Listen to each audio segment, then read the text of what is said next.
dug deep. You're Ken Kell. You're the hockey guy. I go, I don't know anything about this guy.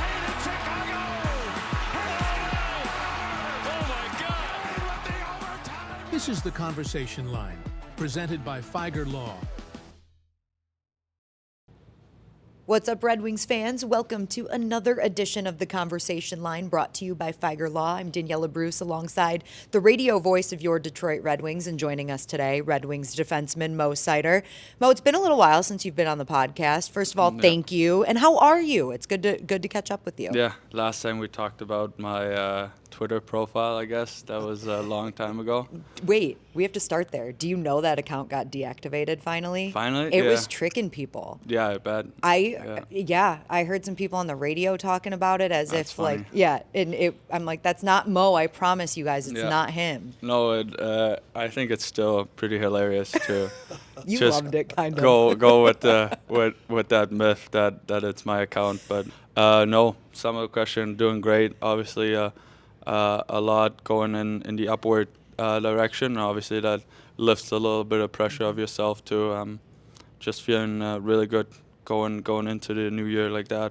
Are you a big social media guy? I mean, do a lot of your teammates, do they follow other players on social media? I wouldn't say our team is the biggest social media or just the most social guys on social media or whatever you want to say. I think it can be a great tool, but I'm more on the quiet side. I'll repost here and there, but I don't really like posting my whole life out there. I know there are obviously some guys out there that they post everything, and I think it's a great tool, but just not really the type of guy. You just scroll. Yeah, I just get lost for hours. You're like, oh, come on, just like quick 10 minutes, and then you're like, oh, God, it's an hour later. It's been an hour. And then you're like, oh, man, I got to shut it off. Yeah. I got to say, though, you and Lucas Raymond could be TikTok stars. That one that you guys did together on the Red Wings account where you were trying to make animal noises. That was quite rough. That was rough, yeah.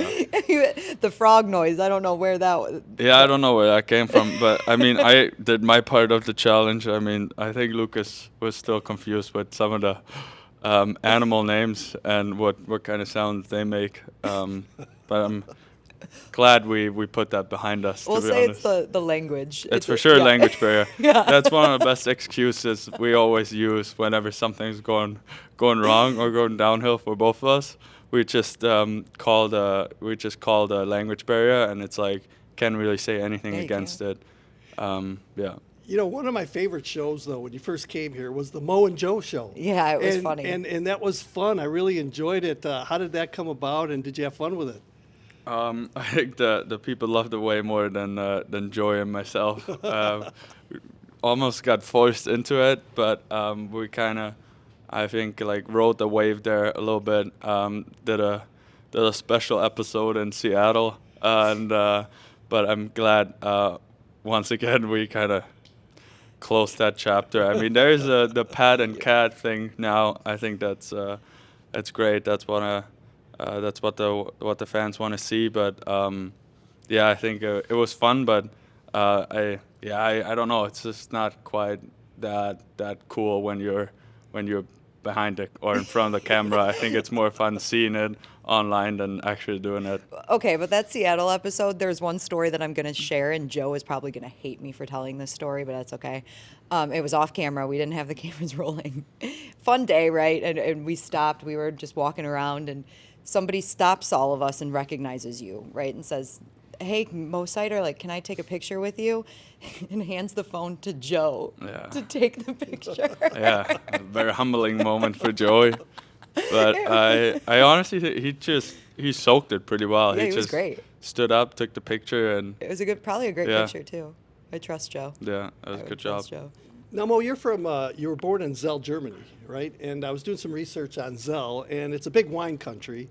Now, when I think of Germany, I always think of beer and Oktoberfest and, you know, all the good times over there. And I really want to go there one day for the Oktoberfest. But take us back to where you were born, and then you moved somewhere else, right? Yeah. So my dad got a job opportunity close by, and obviously the whole family moved.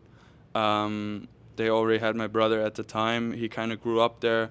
Very, very small village. I would say like, yeah, probably Zell. I don't even know. Probably like 15,000 max, I think. The village we grew up was like maybe 500, so everybody knew each other.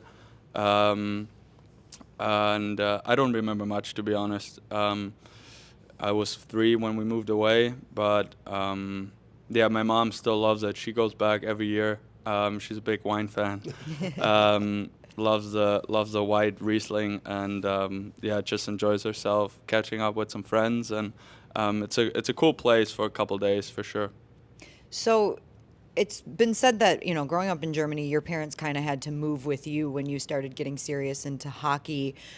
Just how much do you believe that they did sacrifice, and how hard was it to get into hockey in Germany? Because you just don't peg Germany as the hockey hotbed, right? No, I mean obviously the infrastructure, everything around it's obviously built for soccer. It's a lot cheaper. You only need some shoes and a soccer ball. You can put 2 backpacks on the ground, and you only have a field, and you're ready to go.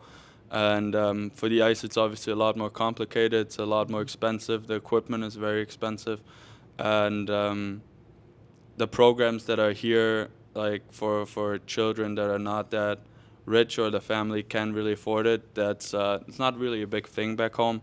So I just got, I would say, lucky because we had a chance in kindergarten during the winter months to just skate around, and then every week the hockey coach, figure skating, and speed skating coach, they would do the skates with us, and they would kind of pick and choose who's fitting in which category. So usually the girls would get picked for the figure skating, the very fast ones would go to speed skating, and I got handed a piece of paper for the hockey organization, and I was very thrilled and blessed to kind of show up the next week with my mom and skate around, and obviously fell in love with the sport.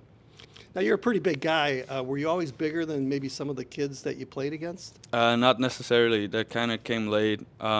Like probably like 14, 15 was like a big jump in my height, and then obviously it was really hard to gain some weight. Like you were always like the skinny guy, and it's finally it's a good feeling once you're like kind of grown into your whole body, in your full body, and finally put some muscle on.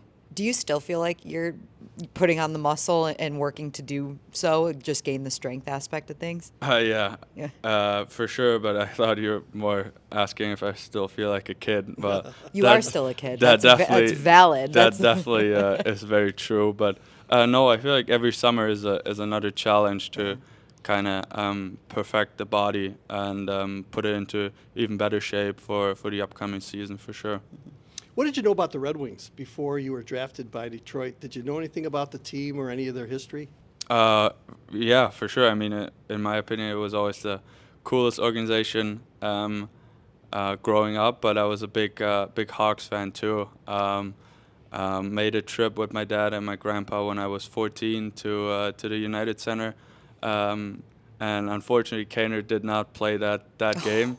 That was a very frustrating moment. I was telling him I had a jersey on with his name and was really jacked up, but he didn't play. But then, like, obviously, there was a moment, I don't know, we were over here for vacation, and I really liked a hat, and so we bought it, and like years go by, and like I finally get drafted, and we look back, and it was actually a Red Wings hat. Wow. And so it's kind of really cool story behind that.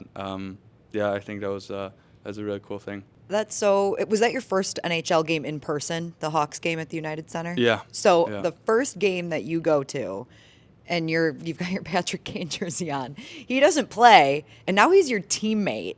When you found out that Patrick Kane was going to be a Red Wing, what was your reaction? Obviously shocked, I think, like everybody else. It was just a weird moment walking in, and then he's standing there with his sneaky little smile he always has on, like always in a good mood. And yeah, now I think we're good friends. He's a big part of our organization, and we kind of grew together, and it's really cool to see how things can change over years. You know, Bo, speaking of shocked, I remember when you were drafted by the Detroit Red Wings, and they showed a picture of you, and it was like you couldn't believe you were taken by the Detroit Red Wings that high up in the draft. What was it like for you? Were you surprised? Did you think you were going to go later in the draft? I thought I would go later in the draft just because I never wanted to get disappointed. So I didn't really talk with anyone before the draft. None of my agency or close people. I just didn't want to have expectations going into the draft and then not exceed, and you're kind of disappointed. So I was more thinking somewhere in the teens range, and yeah, that was a big surprise. My mom said, so who's this Steve Eiserman when he walked on the stage? I was like, he's right there, like he's leading the pack.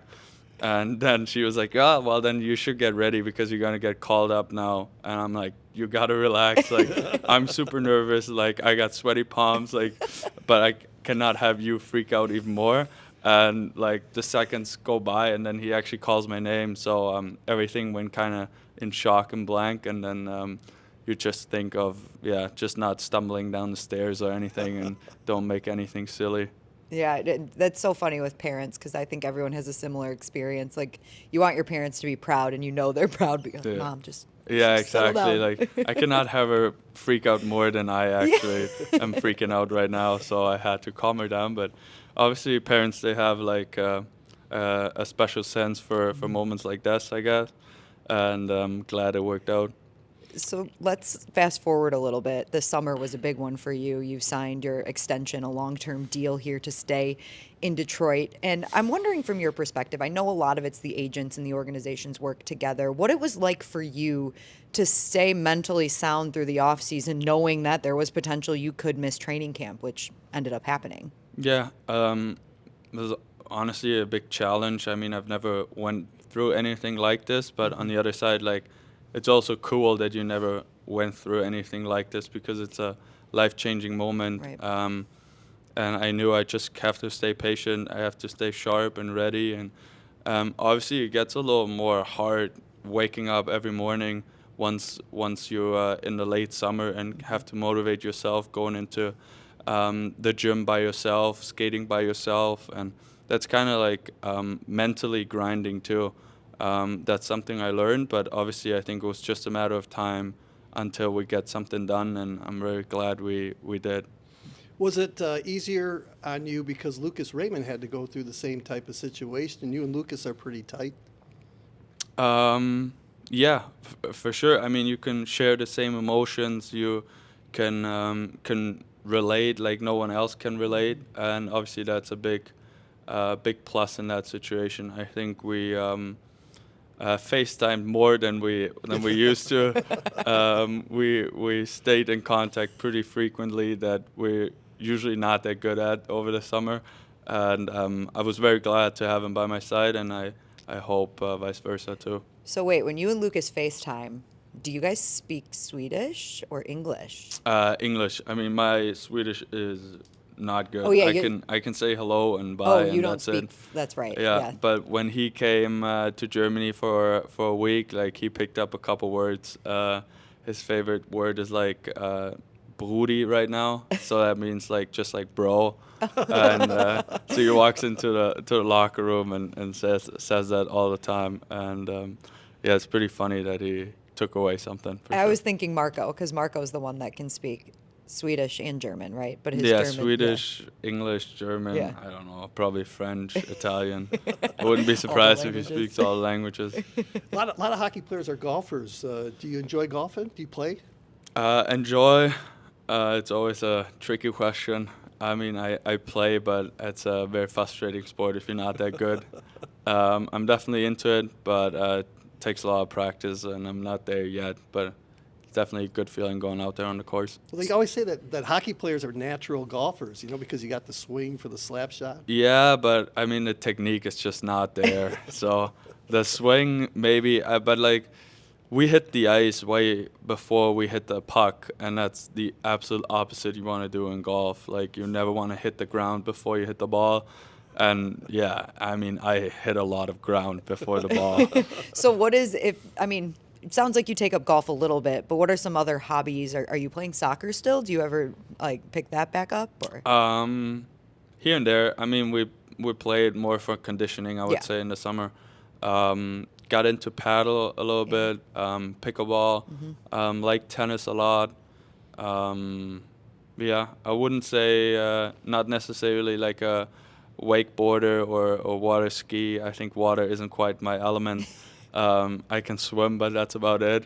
I can stay above the water He's level. a land guy. Yeah, but I like to have control over what I'm doing. What's it like for you being around the city of Detroit and around the state of Michigan?